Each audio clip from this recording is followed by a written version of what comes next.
नमस्कार, सूर्या समाचार के सभी दर्शकों का तहे दिल से स्वागत है। आज बात होगी हरियाणा के सभी राजनीतिक दलों की और राजनीतिक पार्टियों की तरफ से 2024 से पहले की जाने वाली तैयारी की। खास नजर कांग्रेस की भारत जोड़ो यात्रा पर। यात्रा के मकसद के पीछे क्या राज छिपा है? उत्तर भारत में भारत जोड़ो यात्रा कहां तक पहुंच चुकी है और कहां तक और जाना अभी बाकी है। साथ ही आपको दिखाएंगे हिमाचल कांग्रेस के दिग्गज भी भारत जोड़ो यात्रा में शामिल हुए हैं। इसके अलावा यह भी बात होगी कि हरियाणा कांग्रेस यात्रा के स्वागत के लिए कितनी तैयार है। बात होगी इनेलो की पद यात्रा के पीछे छिपे राज की। साथ ही नजर होगी जेजेपी के 5वें स्थापना दिवस पर। और आखिर में बात करेंगे किस तरह पंचायत चुनाव के नतीजों के बाद बीजेपी एक्शन मोड में दिख रही है। ये कहना कि कांग्रेस पार्टी बिखर गई, कांग्रेस पार्टी खत्म हो गई, ये बिल्कुल गलत है। ये जोड़ो नहीं, मुझे लगता है तोड़ो यात्रा है।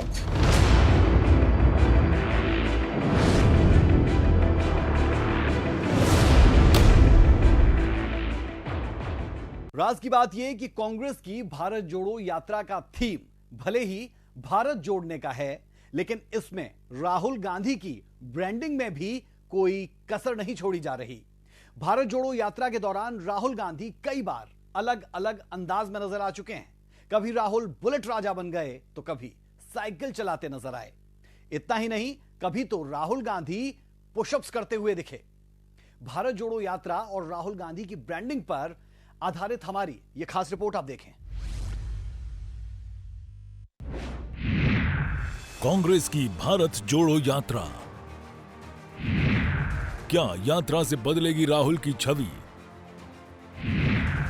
यात्रा से कांग्रेस को क्या होगा हासिल? 7 सितंबर 2022 ये वो दिन था जब कांग्रेस नेता राहुल गांधी ने भारत जोड़ो यात्रा का आगाज किया। 150 दिनों तक चलने वाली इस यात्रा में लगभग 3570 किलोमीटर की दूरी तय की जाएगी।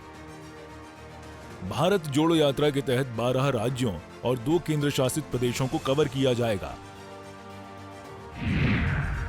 इस यात्रा का मकसद कांग्रेस का खोया जनाधार दोबारा हासिल करना, बीजेपी के खिलाफ महंगाई और बेरोजगारी जैसे मुद्दों को उठाना और इसके अलावा नफरत के खिलाफ भारत को एकजुट करना है।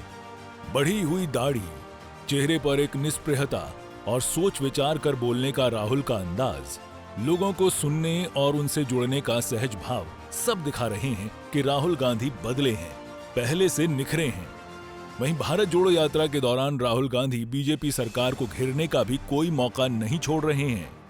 मैं सरल तरीके से आपको समझा देता हूं। जो हो रहा है इसको मनी ट्रांसफर कहते हैं। मतलब हिंदुस्तान के गरीब लोगों के जेब में से पैसा लो और उसको हिंदुस्तान के अरबपतियों के खाते में ट्रांसफर कर दो। और ये सारी की सारी पॉलिसीज, नोटबंदी हो, जीएसटी हो, कोरोना के समय जो इन्होंने किया ये हो, ये सारी की सारी पॉलिसीज आपका जो पैसा है आपके जेब में से निकालकर हिंदुस्तान के 2-3 अरबपतियों के जेब में डालने का है। यूपीए के समय गैस सिलेंडर का रेट क्या था? 400। आज क्या रेट है? पेट्रोल का रेट क्या होता था? 50। आज क्या है? तो भाइयों और बहनों एक बात बताइए, पैसा गायब तो नहीं होता, पैसा ट्रांसफर ही होता है। आप अपनी जेब से निकाल के उनको देते हो, वो अपनी जेब से निकाल के उनको देते हैं और फिर उनकी जेब से निकल के बीजेपी में चला जाता है। वही पैसा फिर विधायकों की जेब में जाता है और सरकार गिरा देता है। करोड़ों रुपए दिए हैं। जिस सरकार को आपकी आवाज ने चुना उस सरकार के लोगों को खरीदा। अगर ये भ्रष्टाचार नहीं है तो क्या भ्रष्टाचार? संसार के सबसे बड़े तपस्वियों को हिंदुस्तान मानता है। सबसे बड़े शिव जी तपस्वी, कृष्ण भगवान तपस्वी, श्री राम तपस्वी। हिंदू धर्म में तपस्वियों की पूजा होती है, तो इस देश में तपस्वियों की पूजा क्यों नहीं हो रही है? करोड़ों किसान, नाई, माली, इलेक्ट्रिशियन, छोटे दुकानदार, मजदूर, ये सब तपस्या करते हैं, जिंदगी भर करते हैं। जो तपस्या कर रहा है उसको इस देश की सरकार कुछ नहीं देती। 2 लोग, 5 लोग प्रधानमंत्री की पूजा करते हैं और हिंदुस्तान का पूरा धन उनके हवाले कर दिया जाता है। हिंदुस्तान की सरकार का काम जो तपस्या करता है उनको फल देने का है और कोई काम ही नहीं है इस सरकार का। बीजेपी को लोग भगवान के सामने हाथ जोड़ते हैं और फिर जो इस देश में तपस्या करता है उसको खत्म करते हैं। तो जब ये लोग इस देश की तपस्या से चोरी करते हैं तो ये देश के भविष्य को नुकसान पहुंचाते हैं। हर दिन नए रंग में राहुल गांधी। कभी लगाई रेस तो कभी किए पुशअप्स। राहुल गांधी बने बुलेट राजा। राहुल गांधी के नेतृत्व में कांग्रेस की भारत जोड़ो यात्रा सुर्खियों में है। इस यात्रा के कई अलग अलग रंग देखने को मिले हैं। कई बार राहुल गांधी अनोखे अंदाज में भी नजर आए। राहुल गांधी ने तेलंगाना में यात्रा के बीच में युवाओं के साथ रेस लगाई। कांग्रेस ने इसका एक वीडियो डाला। इस वीडियो में उनके पीछे पीछे कई युवा दौड़ रहे थे। राहुल गांधी फिटनेस का काफी ख्याल रखते हैं। तेलंगाना में दौड़ लगाकर कांग्रेस कार्यकर्ताओं को संदेश दिया। तो वहीं दूसरी तस्वीर में आप देख सकते हैं कि राहुल ने पुशअप्स लगाकर अपनी फिटनेस भी साबित की। वहीं राहुल गांधी केरल के पलक्कड़ में कांग्रेस की भारत जोड़ो यात्रा के दौरान बच्चों के साथ फुटबॉल खेलते नजर आए। वीडियो में साफ देखा जा सकता है कि कुछ बच्चे फुटबॉल हाथ में लिए राहुल गांधी के साथ चल रहे हैं। राहुल गांधी भी कभी बच्चों से बात करते हैं तो कभी हाथ में फुटबॉल लेकर फेंकते नजर आते हैं। वहीं तेलंगाना में राहुल गांधी सामूहिक नृत्य प्रदर्शन के लिए कुछ लोगों के साथ शामिल हुए। तस्वीरों में राहुल गांधी को डंडिया के साथ नाचते हुए देखा जा सकता है। जब भारत जोड़ो यात्रा मध्य प्रदेश के इंदौर पहुंची तो राहुल गांधी वहां पर एक बुलेट चलाते नजर आए। राहुल ने बुलेट पर सवार होकर समर्थकों को रोमांचित किया। बुलेट की सवारी के दौरान राहुल गांधी के पीछे सैकड़ों कांग्रेस के नेता और कार्यकर्ता दौड़ लगाते दिखे। राजस्थान के झालावाड़ में भारत जोड़ो यात्रा के दौरान मोदी मोदी के नारे लगने लगे। हालांकि राहुल गांधी ने इसका अनोखे अंदाज में जवाब दिया। मोदी मोदी के नारों की आवाज आते ही पहले राहुल गांधी और कांग्रेस नेताओं ने इन लोगों को यात्रा में शामिल होने के लिए कहा, लेकिन जब वे शामिल नहीं हुए तो राहुल ने इन लोगों को फ्लाइंग किस दी। अब ये वीडियो सोशल मीडिया पर तेजी से वायरल हो रहा है। हालांकि लोग इसे दो तरीकों से देख रहे हैं। कुछ लोगों ने मोदी मोदी के नारों पर ज्यादा ध्यान दिया है तो कुछ लोगों ने राहुल के अंदाज पर। कुल मिलाकर राज की बात यह है कि कांग्रेस अभी अपने राजनीतिक इतिहास में सबसे कमजोर स्थिति में है। वहीं बीजेपी अपने सबसे मजबूत दौर से गुजर रही है। बीजेपी ने बीते 2 लोकसभा चुनावों में ऐतिहासिक जीत दर्ज की है और देश के ज्यादातर राज्यों में बीजेपी सत्ता में है। ऐसे में सवाल यह भी उठ रहा है कि क्या राहुल गांधी अपनी इस यात्रा से बीजेपी को चुनावी चुनौती दे पाएंगे? ये तो आने वाला वक्त ही बता पाएगा। सूर्या समाचार के लिए ब्यूरो रिपोर्ट। राज की बात यह कि भारत जोड़ो यात्रा से राहुल गांधी अपने राजनीतिक मकसद में कितने कामयाब होंगे ये भविष्य के गर्भ में। लेकिन उनके समर्थक मानते हैं कि यात्रा से उनके व्यक्तित्व में निखार आया है और एक नए राहुल गांधी का जन्म हुआ है। खैर, उत्तर भारत में यह यात्रा कहां तक पहुंची है और कहां तक और जाना अभी बाकी है। राज की बात में दिखाते हैं आपको कि आखिर भारत जोड़ो यात्रा को कितना समर्थन मिल रहा है। रिलॉन्च हो रही है राहुल गांधी। क्या है भारत जोड़ो यात्रा का मकसद? यात्रा को मिल रहा अपार समर्थन। राहुल गांधी की भारत जोड़ो यात्रा 7 सितंबर से कन्याकुमारी से शुरू हुई थी, जो कि अब तक 7 राज्यों तमिलनाडु, केरल, कर्नाटका, आंध्र प्रदेश, तेलंगाना, महाराष्ट्र, मध्य प्रदेश से गुजरते हुए अब राजस्थान में है।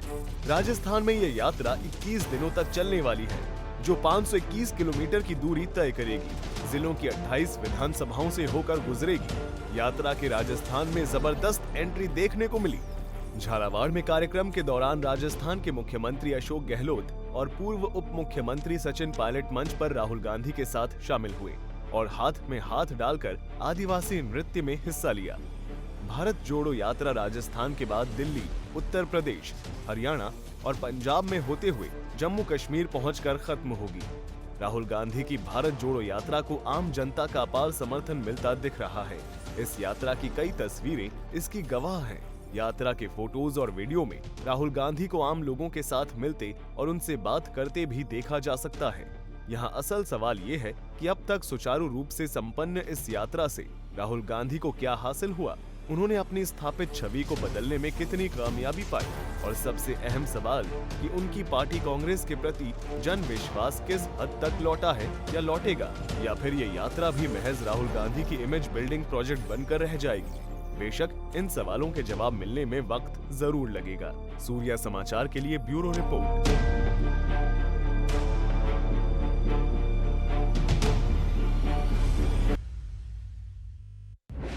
हिमाचल प्रदेश के मुख्यमंत्री सुखविंदर सिंह सुक्खू राहुल गांधी के साथ भारत जोड़ो यात्रा में कदमताल करते दिखते हैं। राज की बात यह कि राहुल ने हिमाचल के सभी 40 कांग्रेसी विधायकों को राजस्थान आने के लिए कहा। राहुल गांधी सुखविंदर सिंह सुक्खू कैबिनेट में शामिल होने वाले मंत्रियों के नामों पर मंथन करेंगे। खास बात यह कि राहुल गांधी के नेतृत्व में कांग्रेस की भारत जोड़ो यात्रा के 100 दिन पूरे हो गए हैं और यात्रा अब भी जारी है। ये कहना कि कांग्रेस पार्टी बिखर गई, कांग्रेस पार्टी खत्म हो गई, ये बिल्कुल गलत है। भारत जोड़ो यात्रा के 100 दिन पूरे। यात्रा का हिस्सा बनी हिमाचल कांग्रेस। यात्रा से अब तक क्या हुआ हासिल? राजस्थान की इन तस्वीरों को जरा गौर से देखिए। हिमाचल प्रदेश के मुख्यमंत्री सुखविंदर सिंह सुक्खू प्रदेश कांग्रेस के 40 विधायकों के साथ भारत जोड़ो यात्रा में कदमताल करते दिखे। डिप्टी सीएम मुकेश अग्निहोत्री, कांग्रेस प्रदेश अध्यक्ष प्रतिभा सिंह भी यात्रा में शामिल हुए। सभी विधायकों ने राहुल गांधी के साथ हाथ पकड़कर एकता का प्रदर्शन किया। पूरे जोश में हिमाचल कांग्रेस की सरकार राहुल गांधी के साथ खड़ी नजर आई और कदम से कदम मिलाकर इस भारत जोड़ो यात्रा को सफल बनाने का संदेश दिया। यात्रा में शामिल होने के लिए सभी विधायक एक साथ वॉल्वो बस में राजस्थान के अलवर के लिए रवाना हुए थे। आज विधायक राहुल गांधी के साथ पदयात्रा में भाग ले रहे हैं। राज की बात यह है कि इन सभी नेताओं की एक साथ मौजूदगी ने लोगों को ये कहने पर मजबूर कर दिया कि इस दौरान हिमाचल कैबिनेट के नामों पर भी चर्चा की जाएगी। खास बात यह भी है, राहुल गांधी की भारत जोड़ो यात्रा के 100 दिन पूरे हो चुके हैं। इस मौके पर राहुल गांधी ने प्रेस कॉन्फ्रेंस भी की। कांग्रेस पार्टी एक विचारधारा है, देश में बहुत जीवित है, लाखों करोड़ों लोगों के दिल के अंदर है और यही पार्टी है जो बीजेपी के खिलाफ लड़ रही है, जो पीछे नहीं हटती है, आइडियोलॉजिकली लड़ रही है और यही पार्टी बीजेपी को आने वाले समय में हरा के दिखाएगी। कन्याकुमारी से 7 सितंबर को शुरू हुई भारत जोड़ो यात्रा राजस्थान से गुजर रही है। राज की बात यह भी है कि राजस्थान अकेला राज्य है जहां कांग्रेस की सरकार है, जिससे ये यात्रा गुजर रही है। हजारों किलोमीटर की यात्रा तय कर चुके राहुल अपने समर्थकों के साथ साथ आलोचकों को भी कहीं न कहीं ध्यान आकर्षित करने में कामयाब रहे हैं। सूर्या समाचार के लिए लाहौल स्पीति से प्रेमलाल की रिपोर्ट।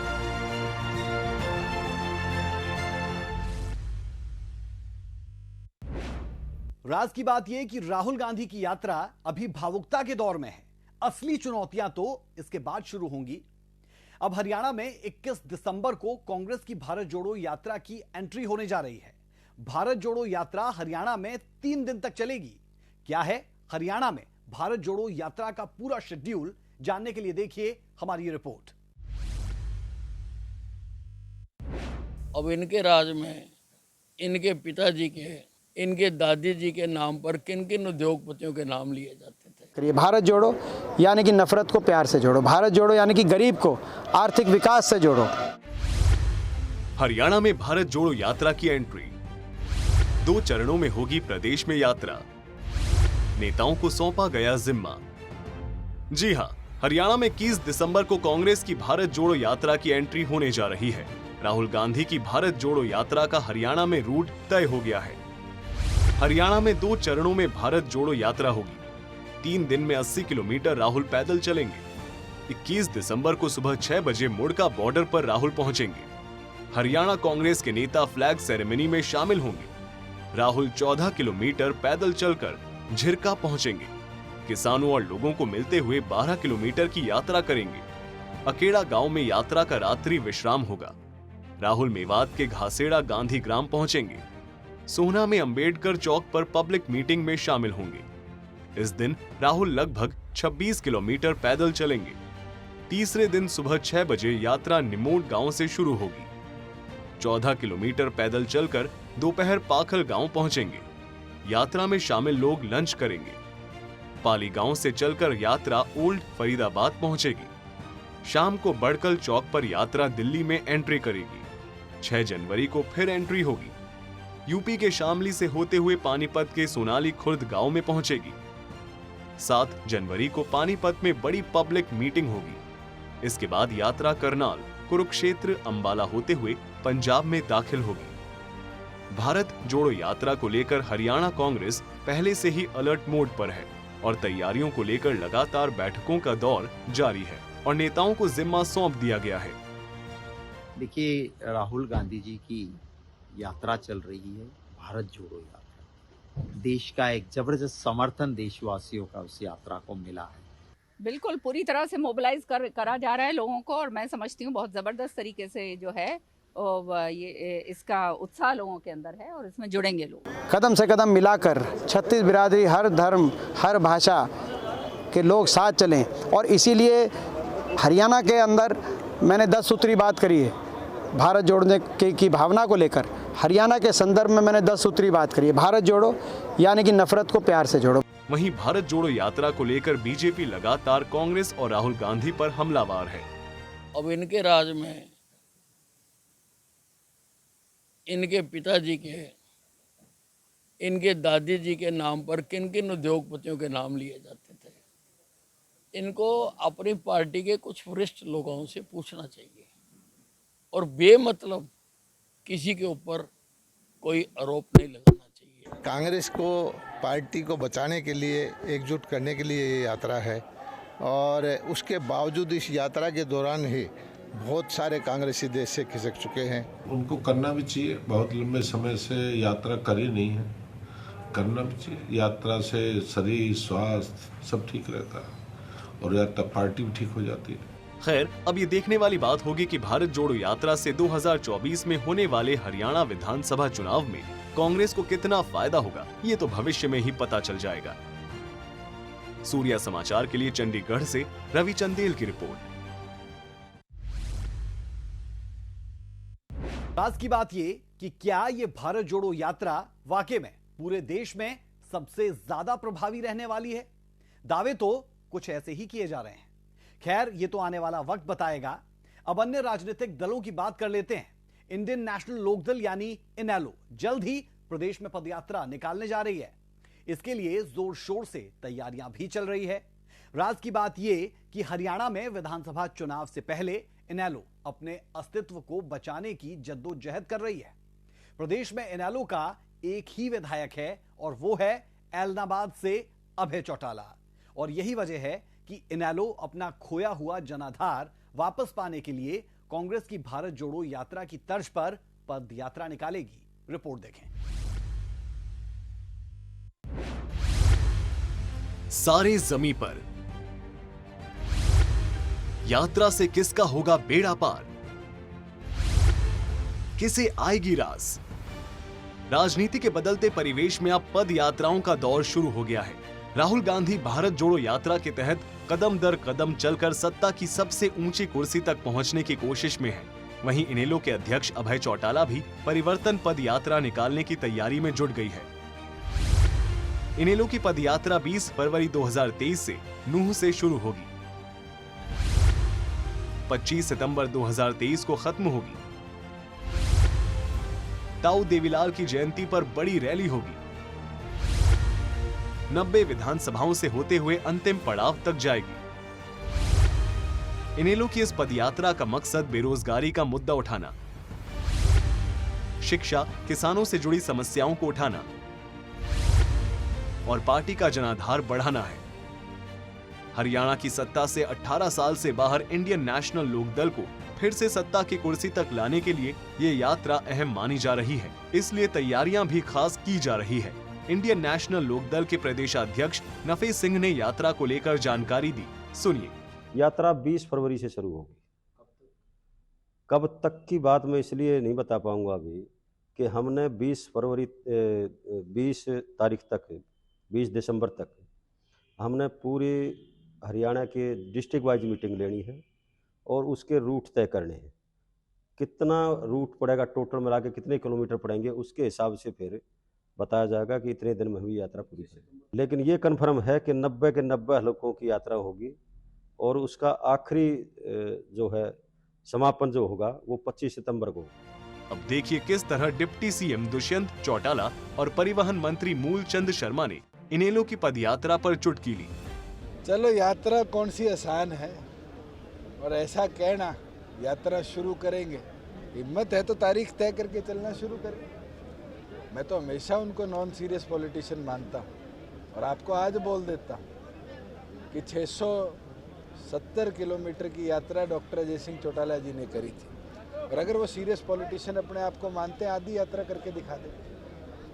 यात्रा करना बहुत बड़ा संघर्ष है। हाँ, उनको करना भी चाहिए। बहुत लंबे समय से यात्रा करी नहीं है, करना भी चाहिए। यात्रा से शरीर स्वास्थ्य सब ठीक रहता है और यात्रा पार्टी भी ठीक हो जाती है।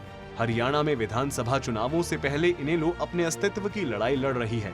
एक सीट पर सीमित इनेलो के नेता अभय चौटाला सत्ता पर काबिज होने का सपना देख रहे हैं, लेकिन उस सपने को साकार करने के लिए अब वो भी कांग्रेस की तर्ज पर पदयात्रा करने जा रही हैं। खैर, अब ये देखने वाली बात होगी कि इनेलो की पदयात्रा से इनेलो को कितना राजनीतिक फायदा होता है और क्या पार्टी को अपना खोया हुआ जनाधार वापस मिल सकेगा। सूर्या समाचार के लिए चंडीगढ़ से रवि चंदेल और सिरसा से नकुल जसूजा की रिपोर्ट। राज की बात ये, इनेलो की इस पदयात्रा पर उनके घर वाले ही उनसे सवाल पूछ रहे हैं। खैर, राहें पहले ही जुदा जुदा हैं तो सवाल जवाब तो चलते ही रहेंगे। आगे बढ़ते हैं। इसी महीने जेजेपी ने भव्य तरीके से भिवानी में अपना 5वां स्थापना दिवस मनाया। रैली के दौरान जेजेपी नेताओं ने शक्ति प्रदर्शन किया। डिप्टी सीएम दुष्यंत चौटाला ने रैली में कई बड़े ऐलान भी कर दिए, जिनमें खिलाड़ियों के लिए मेडिकल पॉलिसी बनाने और कौशल रोजगार में महिलाओं के लिए 33% आरक्षण शामिल रहा। रिपोर्ट देखें। देश की पॉलिटिक्स में राजनीतिक परिवारों की कलह का कोई अंत नहीं है। राज की बात यह है कि ताऊ देवीलाल का परिवार भी राजनीतिक कलह से अछूता नहीं रहा। पूर्व मुख्यमंत्री ओम प्रकाश चौटाला के नेतृत्व वाले इनेलो के 2 फाड़ होने के बाद उम्मीद की जा रही थी कि देवीलाल के पोते अजय सिंह चौटाला और अभय सिंह चौटाला शांत रहकर अपने अपने मिजाज की राजनीति करेंगे, लेकिन कोई मौका ऐसा नहीं जाता जब दोनों धड़े एक दूसरे पर हमलावर नहीं होते। और तो और देवीलाल के पड़पोते दुष्यंत चौटाला और दिग्विजय चौटाला तक अपने चाचा अभय सिंह चौटाला से अक्सर राजनीतिक हिसाब मांगते नजर आते रहते हैं। चाचा भी भतीजों का हिसाब चुकता करने का कोई मौका हाथ से नहीं जाने देते। करीब 4 साल पहले 2018 में इनेलो की टूट के बाद अजय सिंह चौटाला और उनके बेटे दुष्यंत चौटाला ने अलग पार्टी जन नायक जनता पार्टी के नाम से बनाई थी। 9 दिसंबर को जेजेपी का 5वां स्थापना दिवस मनाया गया। बुजुर्गों और नौजवान दोस्तों, जिन लोगों ने इस्तीफा दिया था उन्होंने क्या हासिल किया आपको मेरे से ज्यादा पता है। चाहे वो हरसिमरत कौर थी, चाहे वो अभय सिंह चौटाला थे, आपके सामने आज उनकी स्थिति क्या है। बुजुर्गों और नौजवान दोस्तों, आज से 4 वर्ष पहले विपरीत परिस्थितियों में हमने अपनी पुरानी पार्टी को कहा था, ये झंडा भी आपका, डंडा भी आपका, फंड भी आपका, विधायक भी आपके, वोट भी आपके, परंतु आप इसे संभाल करके रखना। आज मुझे कहते हुए अफसोस होता है कि जिन लोगों ने बड़ी बड़ी बातें की थी, आज वो सिमट करके एक पे आ गए। और दूसरी तरफ आप लोगों की ताकत की बदौलत जन नायक जनता पार्टी परिवार निरंतर बढ़ता जा रहा है। कि 5100 कब होगी? मैं सच बोलता हूँ, टीस मेरे भी दिल में है और उसको बुझने नहीं दूंगा। ये वादा है, 2 साल से कम समय बचा है। आज वादा करके जा रहा हूँ, इसको बढ़ाकर मनवा कर छोड़ूंगा। साथियों, वो दिन भी मुझे याद है, लोग कहते थे 75% कैसे आएगा, कहते थे नहीं कहते थे, रोजगार मेरा अधिकार कानून कैसे बढ़ेगा, विधानसभा में लाके दिखाया नहीं दिखाया। सेक्टर 13 के मेला ग्राउंड की खचाखच भरी ये तस्वीरें देखिए। रैली के स्थल को हरे पीले रंग से आकर्षक ढंग से सजाया गया था। जेजेपी ने स्थापना दिवस के नाम पर शक्ति प्रदर्शन करने की कोशिश की। जेजेपी ने अपने स्थापना दिवस के दिन विरोधियों पर खूब निशाना साधने का काम किया। सूर्या समाचार के लिए भिवानी से इंद्रवेश दुहन की रिपोर्ट। बहरहाल बात पंचायत चुनाव की कर लेते हैं। पंचायत चुनाव के नतीजों के बाद बीजेपी लगातार एक्शन मोड में दिख रही है और बैक टू बैक बैठकों का सिलसिला बदस्तूर जारी है। कहीं हाई पावर परचेज कमेटी की बैठक हो रही है तो कहीं मंत्रिमंडल की बैठक हुई। यहां तक कि विधायक दल की बैठक तो 1 महीने में 2 बार हो चुकी है। रिपोर्ट जरा आप देख लें।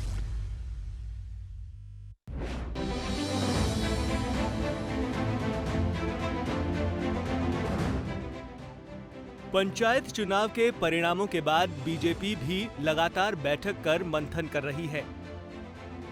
मुख्यमंत्री ने हाई पावर परचेज कमेटी की बैठक ली, जिसमें 18 एजेंडों पर चर्चा की गई।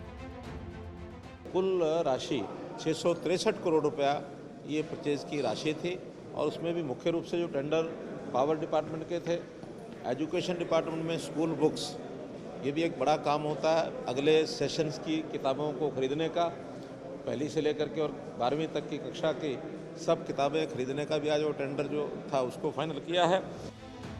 वहीं गांव की छोटी सरकार के शपथ ग्रहण समारोह के मौके पर प्रदेश के 22 जिलों के डीसी ऑफिस में 70,000 से ज्यादा पंच, सरपंच और ब्लॉक समितियों ने पद और गोपनीयता की शपथ ली। इस दौरान विशेष रूप से वर्चुअली जुड़े सीएम मनोहर लाल ने सभी नवनिर्वाचित सदस्यों को नई पारी की बधाई दी। सीएम मनोहर लाल ने ग्राम संरक्षक पर सफाई देते हुए कहा कि पंचायत या लोकल अफसर ये न समझे कि उन पर नजर रखने के लिए ग्राम संरक्षकों को तैनात किया गया है।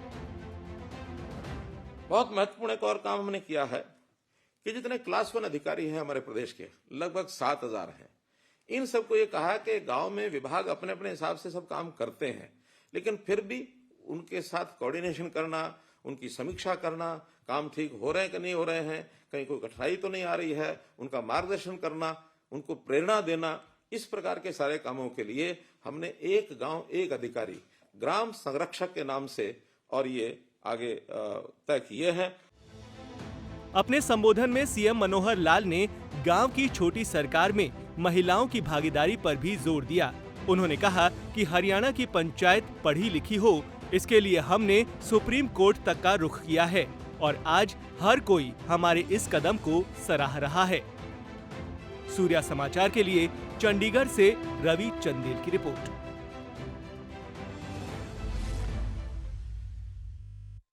तो राज की बात यह कि 2024 में हरियाणा में विधानसभा चुनाव है और ऐसे में सभी सियासी दल अपना दमखम दिखाने के साथ साथ खुद को जनता का सच्चा सिपाही बताने की जुगत में जुटे हैं। चलिए ठीक भी है, राजनीति नाम ही कोशिश का है और हर दल कोशिश में जुटा है कि खुद को बीते कल से बेहतर बना सके और अगर बना ना सके तो कम से कम कहलवा तो जरूर सके। राज की बात में आज के लिए हमारा और आपका साथ इतना ही। कल फिर मिलेंगे एक और खबर के साथ, जिसके हर पहलू की बारीकियों तक जाकर आपके सामने रखेंगे राज की बात। नमस्कार। ये कहना कि कांग्रेस पार्टी बिखर गई, कांग्रेस पार्टी खत्म हो गई, ये बिल्कुल गलत है। ये जोड़ो नहीं, मुझे लगता है तोड़ो यात्रा है।